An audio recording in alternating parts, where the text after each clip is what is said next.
কবর প্রতিদিন ডাক দিয়ে বলে আনা বাইতুদ দুধ।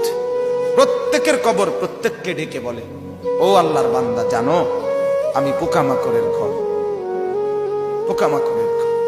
তুমি তো সেই বান্দা যে একটা মশা কানের পাশ দিয়ে উড়ে গেলে তোমার ঘুম বন্ধ হয়ে যায়, চোখ মিলে যায়।